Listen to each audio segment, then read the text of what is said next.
this lecture will be because yesterday I took 2 lectures, so 11th and 12th. Yesterday, today will be 13th. So we are continuing with torsion.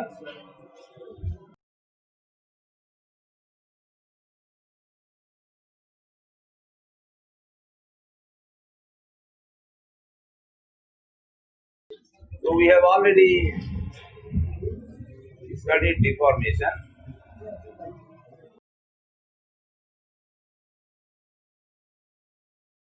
One and two. Now, before we go back to CI, we have some. Last year I had got a. In order to show you, this is a shaft.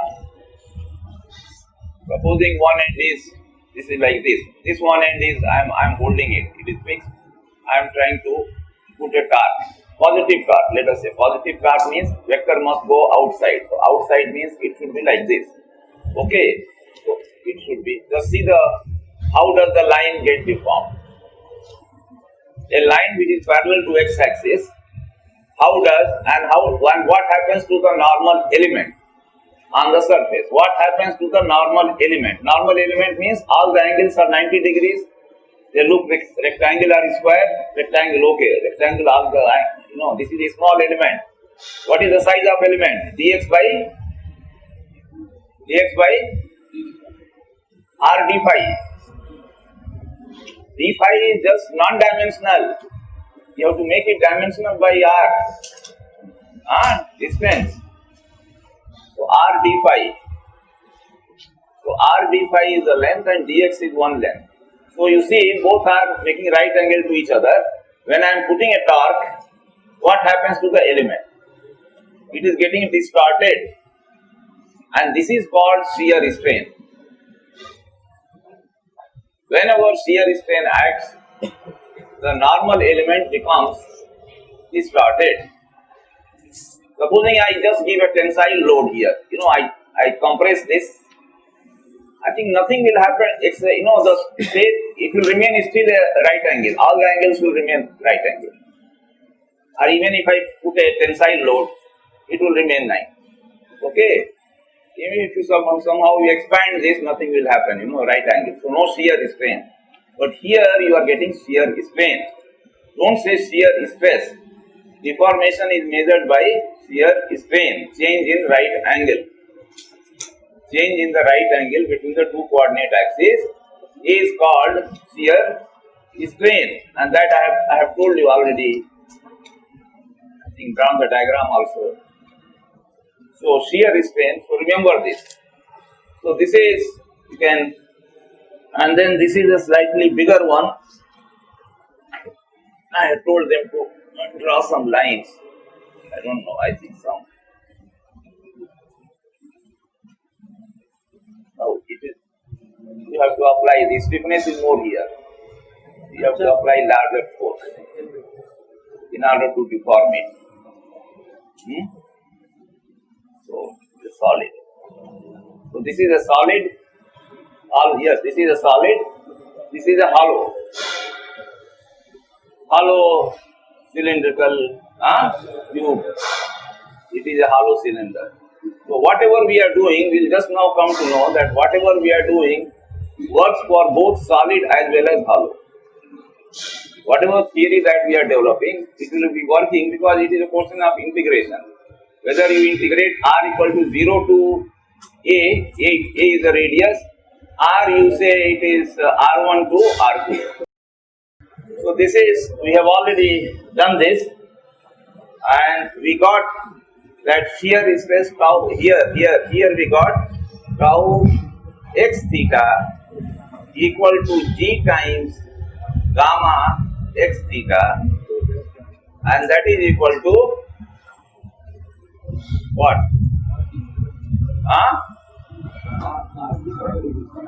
G into r into d phi by dx. d phi by dx. It is dx. Rate of change of per unit. twist per unit length. Phi is called angle of twist.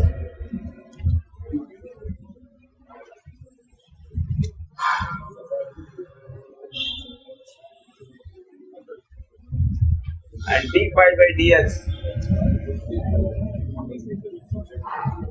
rate of change of phi with respect to x, which is called rate.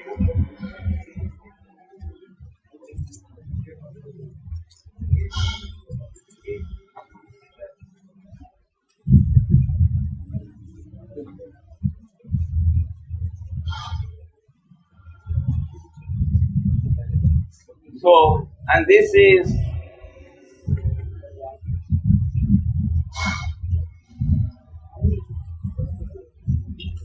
okay. The third one, equilibrium.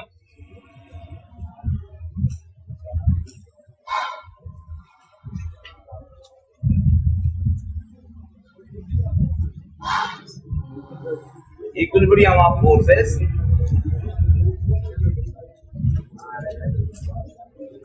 So let us take this equilibrium of forces there.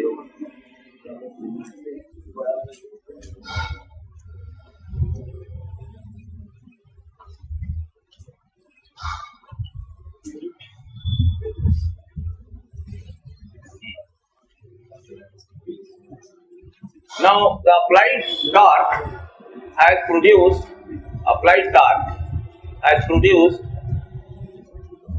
a stress distribution. So in a circle at any cross section, see the applied torque is same anywhere at any x. T is same anywhere. You know that. Do I have to explain? You cut any section, it will be T. Torque is same, just like P. If you apply a tensile force P in a rod, you cut anywhere, it will be always P. The same force is transmitted throughout. So same thing here also, the same torque is transmitted throughout. So torque is applied through center, and then this has produced a stress distribution like this.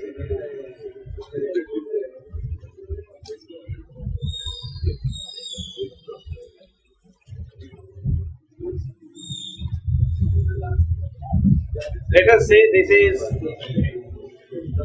radius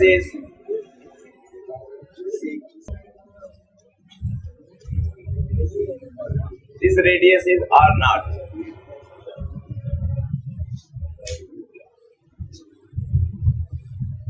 So let us take a small element at a distance R. At a distance R, you must have done differential calculus.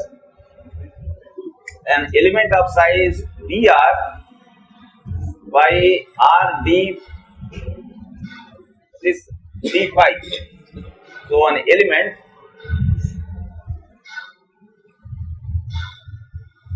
of size dr is this. This is dr. And then what is this? R into d phi.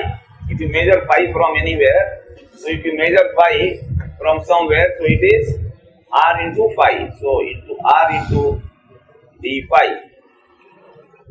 So this is one dimension, this is one dimension. So this is dA, elemental area.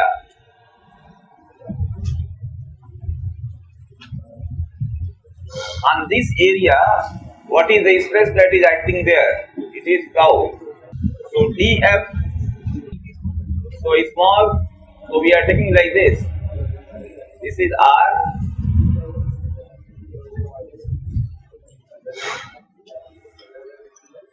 This is phi.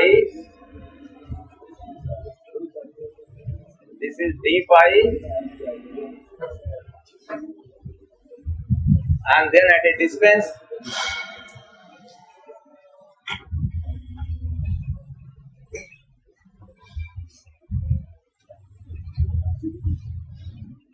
R from the center, R is variable.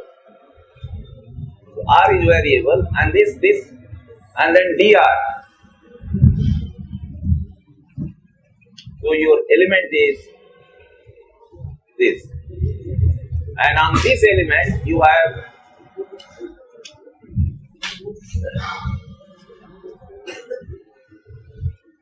tau x theta is there. And the value of tau x theta you already know. So I will say what is the force area multiplied by, so a small force that will be acting there in the same direction. This is stress. This is the stress. A small force will be stress multiplied by area on which it is acting. So stress is G into R d phi by dx, and area is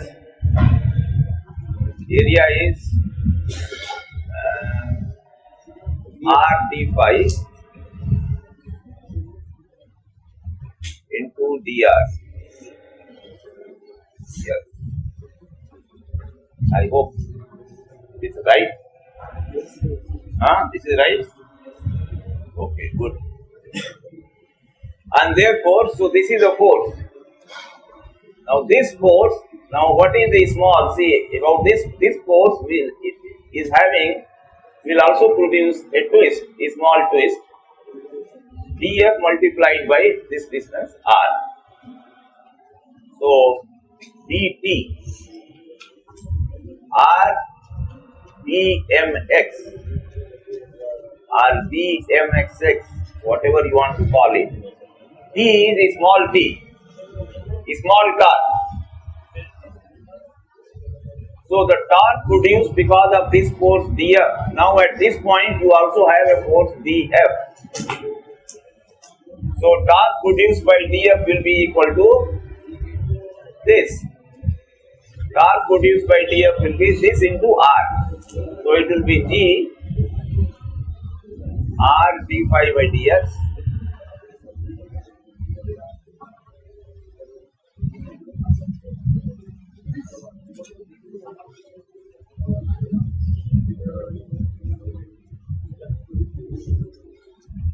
r, and therefore t, if you integrate this from r equal to 0 to r equal to r naught. Now you please see what things are constant.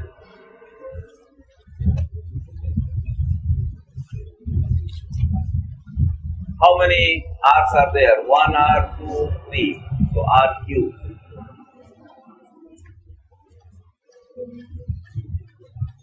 dr.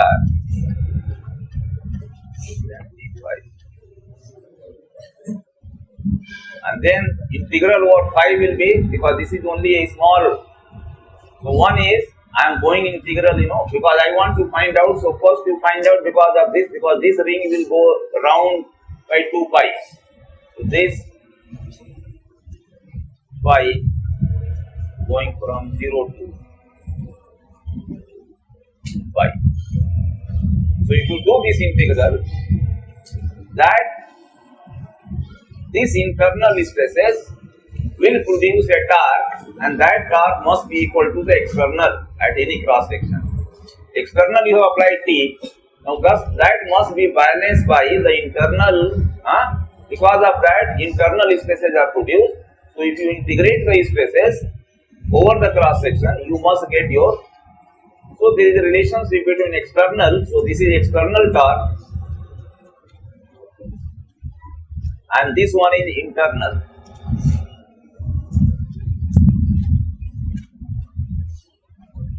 So kindly help me in integration.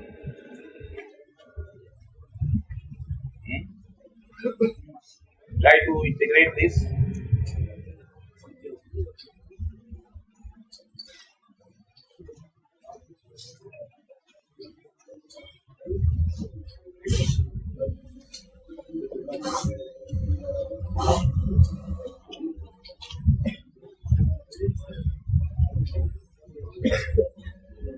No talking, just integrate.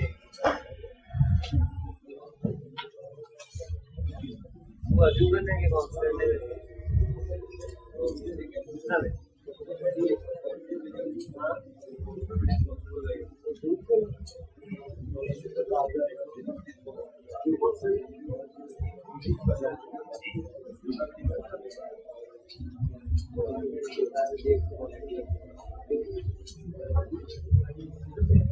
this can be written as G d phi by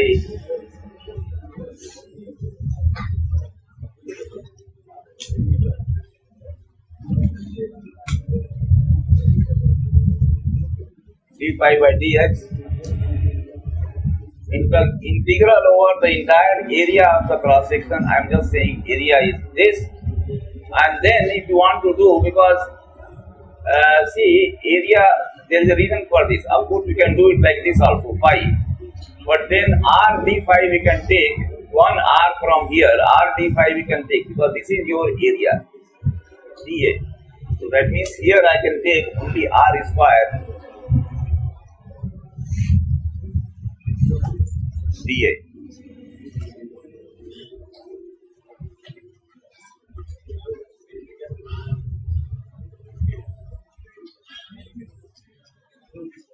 Now r square dA integral is, because this is geometrical, dA, why we have put it, because this is geometrical. So if you have a small area, then r square dA integral over the entire area, you do it, circular area, and that one let us denote it by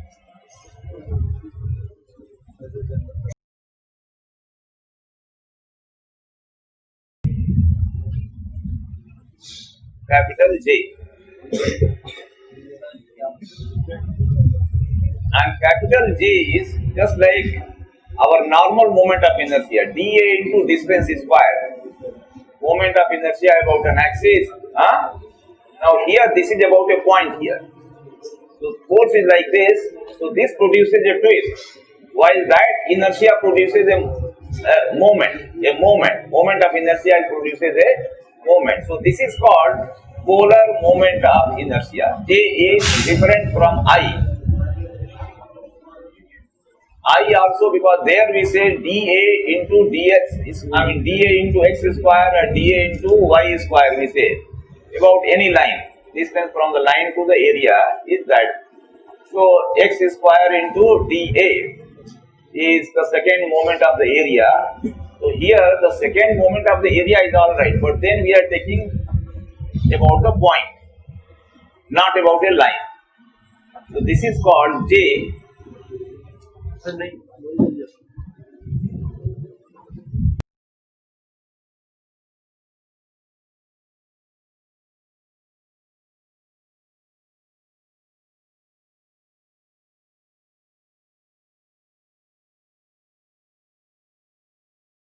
Polar moment of inertia. It is different from normal moment of inertia. So polar moment of inertia of a cross section about an axis of the shaft. So let us say we want to find out for a circle this value of J. A circle of radius R0. So how much is J? J is R square dA. So then we will have to do the same, whatever I had done earlier, 0 to 2 pi, and this one will be going from 0 to R0, and then area can be taken. So if you want to do it, so this is R square into dr into R d phi. Okay, so this is R. The other alternative is that you take a ring, an area of a ring.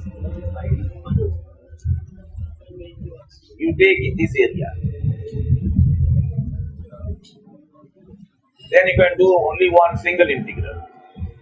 But right in the beginning you take only the complete ring you take. So you can also take, if you want to do single, so if you want to this 2 pi you need not take, so only R0. and then this is 2 pi r, 2 pi r at a distance r, this one is r times what? Times dr is the area multiplied by r square. And if you do this integral, so 2 pi comes out, and then it is 0 to r naught, r cube dr, and that comes out to be how much? 2 pi r4 by 4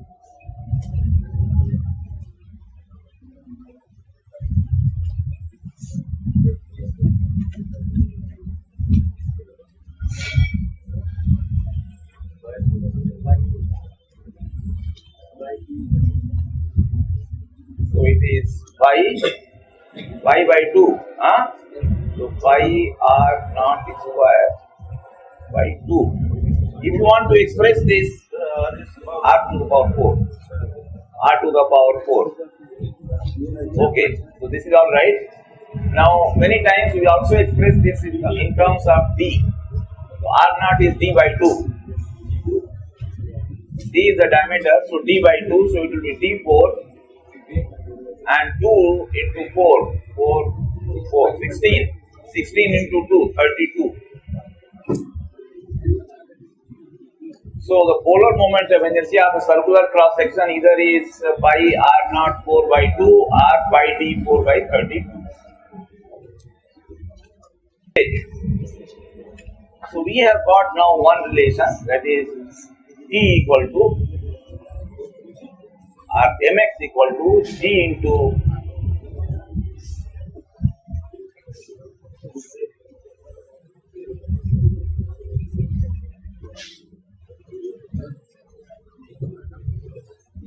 and therefore from here we can, because t is normally given, this will be applied, silence, this is class, t is normally applied, so it is known, dark, it will not be unknown. G is material constant, E for the cross section also will be found out, computed, so I think we can find out the rate of twist. d phi by dx will be t by dj equal to rate of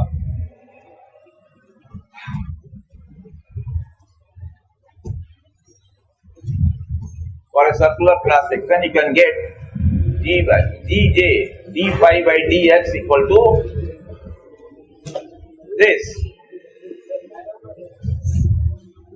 the rate of twist. Therefore, phi equal to d phi. What we want to find out? We want to find out the angle of twist. Total angle. When we apply a torque, then what is the total angle of twist? How much the free cross section has twisted? What is the angle of twist? Phi. So we integrate both sides. So integrate means, so if there is a shaft of, this shaft is clamped here, here you applied a torque T,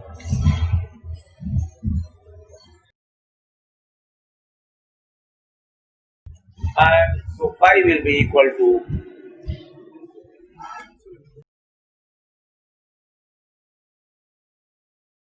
length is L,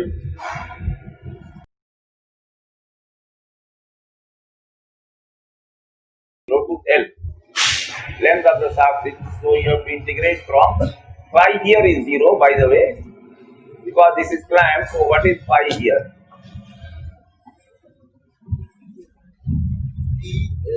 Phi here it is clamped, so here it is the free end, so one can find out at any, so you get for anyway, the entire section is subjected to a constant twist, everywhere it is, so everything is constant, all this T is constant, it is not a function of x, G is not a function of x, but if they are functions of x, supposing they are functions of x, things are, this is made up of different material, they are joined together, Then you will have to do this integration by parts.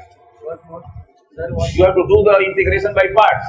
Supposing this rod consisted of three lengths, L1, L2 and L3. And here the modulus of elasticity here was G1, here it is G2, here it is G3. And they are joined together fully. How do you join? You have put a rudite. So you know, same cross section. Then in that case, what will you do? 0 to L1. Yes, from L1 to L2, from L2 to L3. You have to integrate by parts. L2 to L1 plus L2 plus L3. What? Then this one for a shaft which is subjected to a constant T, and area of cross section is same, and then it is subjected to same. So you get here T L by G. Now this formula, the nature of this formula, and if you see the nature of our displacement formula for a rod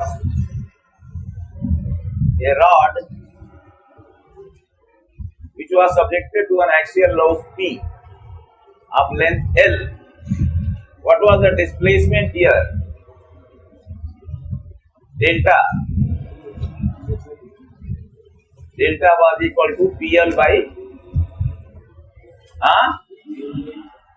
so here also it is TL. T is the torque, L is the length. Instead of E, you have G here, because shear modulus will come in the picture here, not Young's modulus. It is not under tensile stress or compressive stress. Here it is the shear strain which is there. So shear modulus, and instead of A, area of cross section, you have J, polar moment of inertia. But the formula looks similar. So normally, this was one reason why we are covering this chapter after axial displacement. This was the only reason. Normally I would have covered this much later, almost in the end. But then the two of us we discussed, we said okay, let us cover it immediately after axial displacement. So here, this looks similar. And this formula you should know again by heart. Like this formula you should know by heart. You shouldn't, this is not that you refer to your notes. This formula delta is PL by A. Similarly, phi, total angle of twist, is equal to TL by GJ. Yes. So you said d phi over dx is always constant. d phi over dx is always constant. D phi by dx is constant. This is a small assumption that we are making. When you said if t is a function of x. Yes, if t is a function of x, but is it possible? First of all, how will you apply t as a function of x? It is possible. You can apply. Yes, you can apply. See, I can give you an example. Don't worry. Yes, there will be all these are possibilities. So this is so far it is clear. Okay. What will be the units of phi?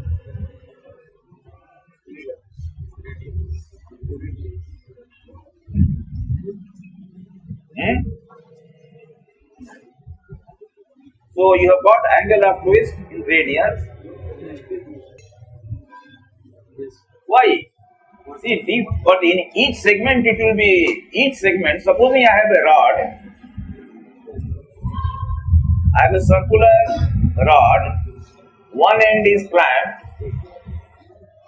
and then I am applying, you see, I just for the sake of giving example, I am applying here. How you apply? It is not difficult to apply. You can always have an attachment. You can create an attachment and then try to twist it. So here we are applying a torque T1. Here I am applying another torque T2, and here I am applying another torque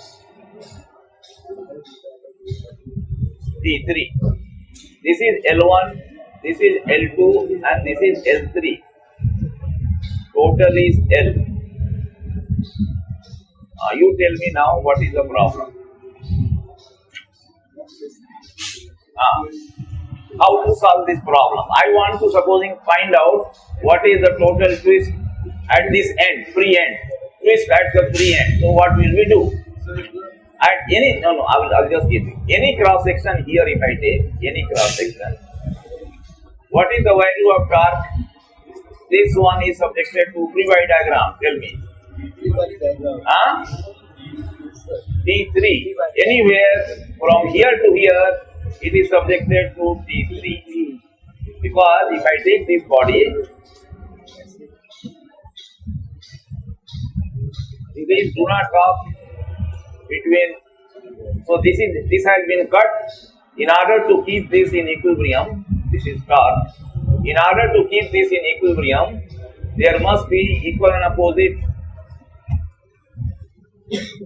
So at any point between this and this, barring the point concerned, between the 2 points, you cannot cut through the point, either to the right or to the left. This will be the position, T3. Huh?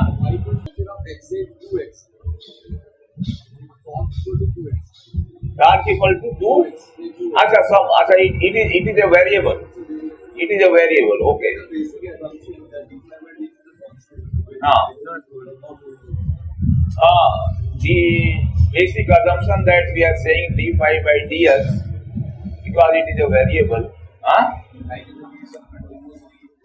continuously. Yes, that is a point worth considering. Yes, if it is a variable, then d phi by dx, it is that, because we are taking,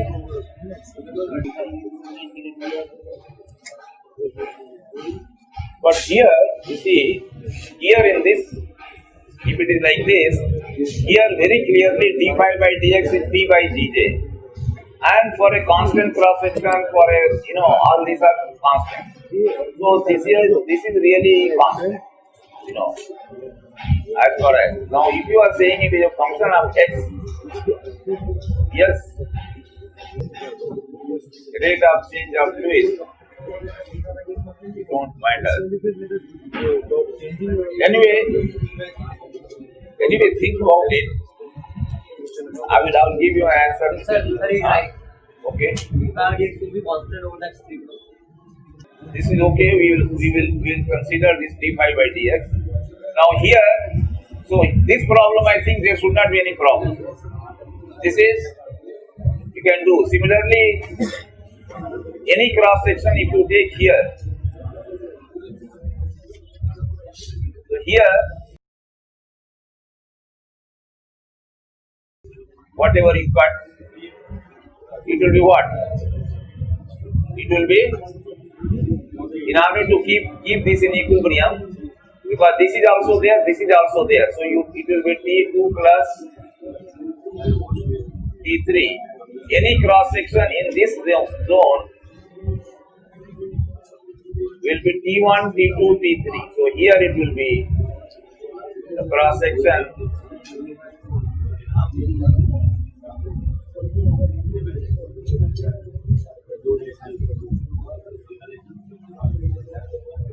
So you'll have to integrate from here. You have to take torque here this much. Here you have to take this much. And can you please draw the free body diagram of the this one interface zone where these torques are applied? I want the free body diagram of that. Where these torques are applied, please draw the free body diagram of the points. See, that means you take a small slice to the right and to the left of the point, and then please show me the equilibrium must be maintained. Equilibrium must be maintained. Every point is in a state of equilibrium. Every element is in a state of equilibrium.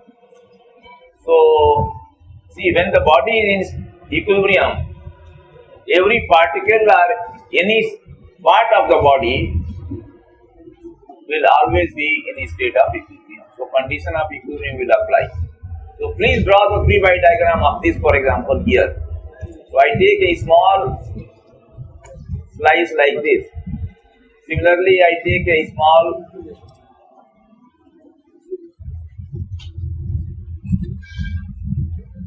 and from here, from this node, you have applied T1. From this node, you have applied, these are external, T2. Similarly, if I take a small slice here, to the right, so from this node, you have applied T3. So I have taken a very small, I have cut to the right and to the left of the point. So first of all here, so on this face which is cut, see this is not cut, on the right hand side is a free. Here the right one, this face is a free surface. This is free. This is not cut. But this face is cut. So on a cut section there must be internal forces, and it should be such that it must balance. It must balance the external force. So external force balance means it must be P3, and that balances over here this P3. This P3 how it has come, because that is the cut section. So that is how you are seeing P3. Similarly, here you are seeing T2. So on this side, this face also is a cut. This is a cut section. Now where is T1? Yes, here. This is a cut section. So what is the force at any, here you found that you have got T2 plus T3. So that means on this face there must be T2 plus equal and opposite. Whenever you cut this face T2 plus T3, and then this T2 plus T3 must be equal and opposite. Newton's third law. At any cut section you have to apply Newton's third law. To every action there is an equal and opposite reaction. So that is how you get it at any interface. What about this face? This is T1. T1 is here on this side. Yes, please. What will be there? Yes, this is a cut section. So in order to maintain equilibrium, you must have here, because T1, T2 plus T3, so it will be T1 plus T2 plus T, and which is what we told you. So you should draw not only free body diagram of the body, but also of the points where loads are applied. Take a small element and then check. And this also must remain in a state of equilibrium. Just like every smaller body is in a state of equilibrium, this also must remain. Okay, one thing. Now you have got phi. What about x theta?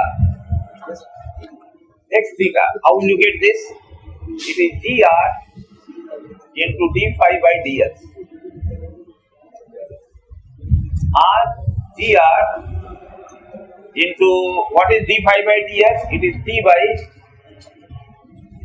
dj. This d and this gets cancelled, so you get here d into r by j. So this can be found out. Shear stress. Now shear stress is varying linearly. See, T is a constant, J is a constant of the cross section, R is, so it varies linearly with respect to R.